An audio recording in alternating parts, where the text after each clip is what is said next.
Radio Rebellion. Ha ha ha ha ha ha ha. It's all about Doctor Who. At least to start, Who is back?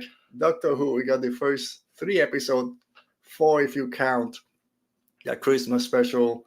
We're still counting as episode one, but we're gonna be talking about three of them. So yeah, we got two episodes last week, and yesterday we got the third, Space Babies and the Devil's Chords last week, and then boom, yesterday. Dude, so happy that Doctor Who's back.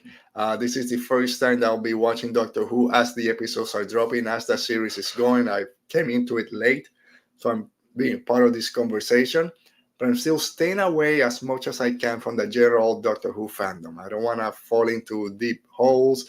I don't want to hear conspiracy theories. I just want to, it's like me watching Star Trek. This is me in my bubble, me and my Doctor Who bubble, so I don't explode like in Boom. But I'm going to be talking about it here, so it's not really a bubble. And I know some of you guys out there also love Doctor Who, so I want to hear your thoughts on it. There you go. Boom, Alan. And everyone's talking about Boom was so damn good. Boom was pretty good. We'll get to Boom in a minute. But we start with Space Babies, which I think was a great start. Not as great as man, I'm blanking on everything today. Whatever, the first one of the specials. Um, Star Babies. What was it? Just tell me. I suck at this. But yeah, what I think, Bucky said, yeah, staying away from larger fandoms is the best policy. It is. All right, so Space Babies. It's all you can ask for a Doctor Who show. It was funny. It was weird. There's babies talking. That doctor is running. There's a weird monster somewhere. It might be scary at some parts. It's a freaking booger monster. I get allergies today, so maybe I got that space baby monster inside my nose right now. How creepy and nasty was that? The design was great. The design of the monster was great. On the other side, it's actually boogers. It's a booger monster. So I really like Space Baby because it gives you that Star Beast. So yeah, I was saying Star Child. This Star Beast. Thank you, Buck. Said it was hilarious and loved it more than most. And I agree. I guess what I love about Space Babies, one of the things I love, and starting to talk, and we won't go bit by bit. And let's talk about the Doctor. Ncuti Gatwa, dude, he's the Doctor. And I know we've seen him a couple of times before the official first episode, but I love how easily he switches from having fun with Ruby when they enter the TARDIS and we're gonna do all this fun stuff, and then he goes, "Yeah, but I have no one. I'm the last of my kind," and then he gets serious, and there's all that heaviness that comes with the Doctor. You see it there, and if you read interviews before the season, Russell T Davies said that he won that audition as soon as he walked into the room because he can jump from being this fun-loving Doctor to extremely heavy, and every single episode we see that. So in Ncuti Gatwa, so far, I'm really enjoying his portrayal of the Doctor. If you want to have a good Doctor, you need a good companion. Millie Gibson, same thing.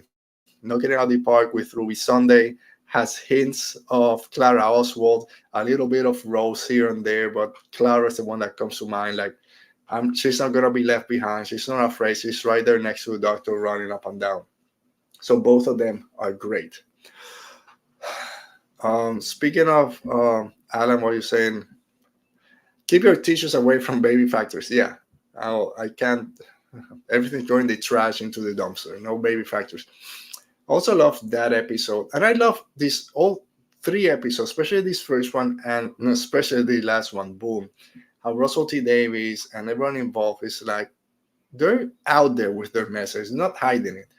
Where they say, yeah, we got a baby farm in space. But after the babies are born, they don't care about them. Wink, wink to certain political factions out there. They're all about kids and protecting the sanctity of life. But as soon as you're born, there's no healthcare, there's no money for schools, there's no money for paying down debts. You got to do all this. it's there. It's like as soon as you're born, poof, we don't care about you. But we gotta keep the money making factory going.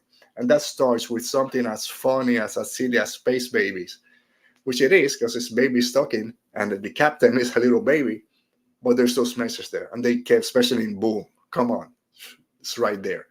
But yeah, Space Babies was a great addition, a great start to the series, and a great introduction, especially for the Doctor and Ruby. Devil Scored. Devil Scored to me is an all-time great Doctor Who episode. Maestro, played by Jinkx Monsoon, top tier Doctor Who villain already. Jinkx Monsoon as the Maestro, dude commanded every scene. It was over the top. Yes, it needed to be over the top. The lore in that episode. Yes, she's the child of the toy maker. As soon as he heard that giggle playing on the piano, he's afraid. He goes running, which is something we don't see the Doctor do a lot. And we saw it also in the first episode. He was afraid, and they explained that that's the way it was. Kind of the storytelling, the storybook was designed. So there's a monster for people to be scared of. But then again, in the the Beatles episode have nothing to do with it. As soon as he hears the giggles, ha ha ha ha ha ha, on the piano, he said, "No, that's the giggle. We're getting out of here."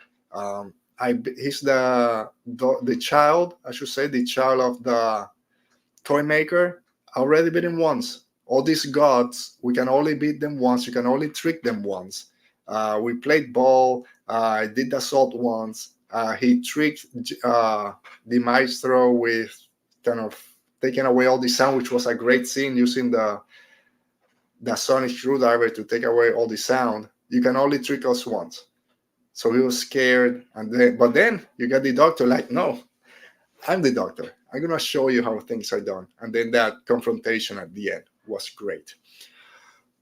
Talking about the new gods or the pantheon gods, not the new gods, that's DC, the pantheon gods, and all the children of the toy maker and coming, and the one who doesn't wait, all this lore connecting all the previous episodes and all the other Doctors. That's where the Doctor Who really thrives. And I love that this episode was mostly about that. So I love all those connections. And then what's up with Ruby? This mystery of Ruby. I should say in Space Babies when they walk out.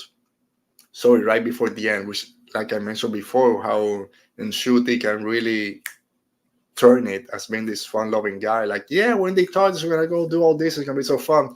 There's one thing I can never do, Ruby. Don't ask me. I will never be able to take you to that church on Ruby Road on Christmas Day. I can't. The rules, I can't. No, yeah, we'll go. He's like, I can't. Will they go? Most likely. But I love how quickly he changed.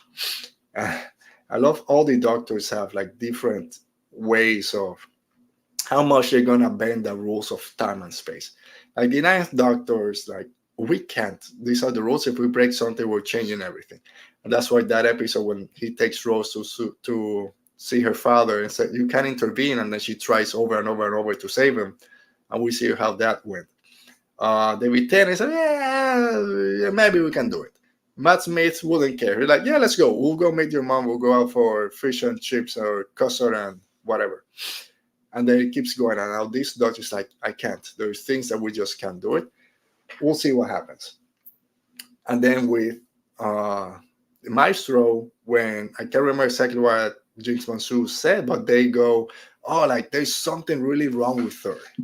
Kind of pointing at Ruby again, pointing at there's something special about this companion that you have.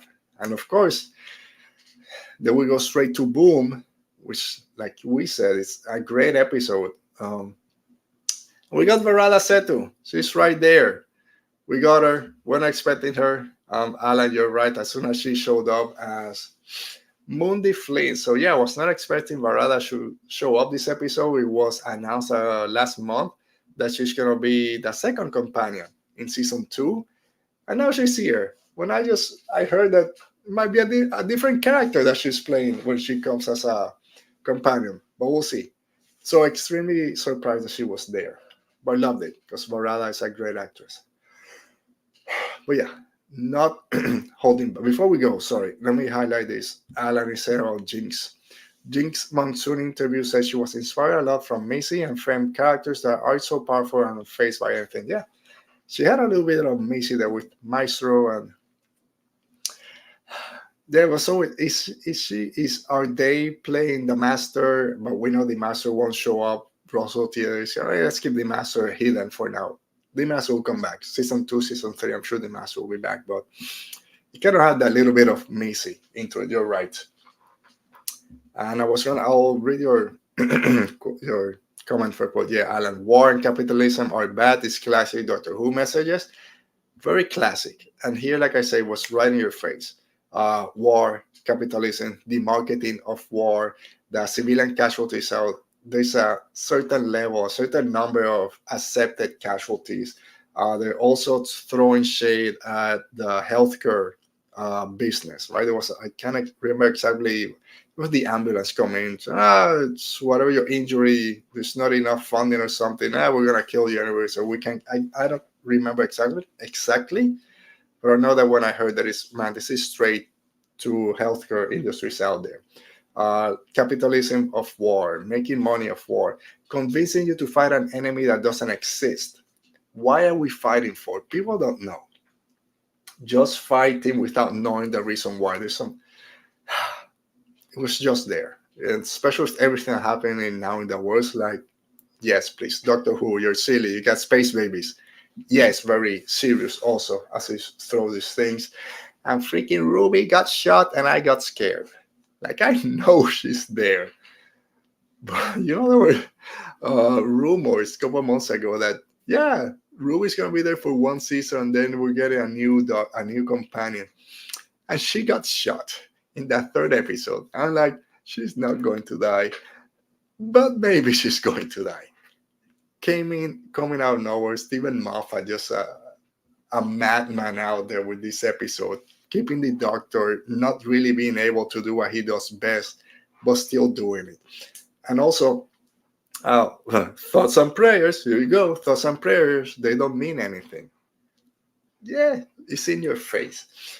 And attacking faith. And I'm not going to that's up to everyone out there. But I love the ending when the Doctor says, even if I don't believe in faith, doesn't mean that I don't need it, right? And I think that's a great balance between faith-based and science, or whatever you want to call it out there. I might not believe in something.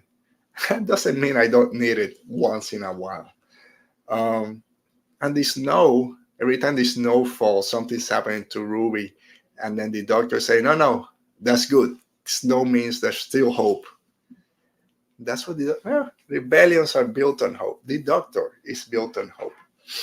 And who's this old lady that keeps showing up in every episode? I know she has a name, but why is she in every episode? I want to know who this old lady is and what she's bringing. And of course, the mystery of Ruby Sunday when, that scene, your next of kin, your next of kin is, and your next of kin. It's like, tell me who's my next of kin, who are my parents? And we're all waiting. Even the Doctor's like, oh crap, what's going to happen now? We didn't get it, but great episode. Great episode. All right, Buck. I screamed so loud and hit my face from the screen. I couldn't watch for a minute or so. And I think when she got shot, right? It's like, what are you doing? Don't kill her already. And then the Doctor said he can't do anything, which is probably the worst thing for him, right? His companion just shot. She's dying 10 feet away and he can't move. Dude, Doctor Who. Yeah, stupid. Get weird aliens. It's very deep also. So I love it so far. Next week, I believe it's called 72 Yards. It's a little 30-second clip at the end of boom, the Doctor goes missing or something. So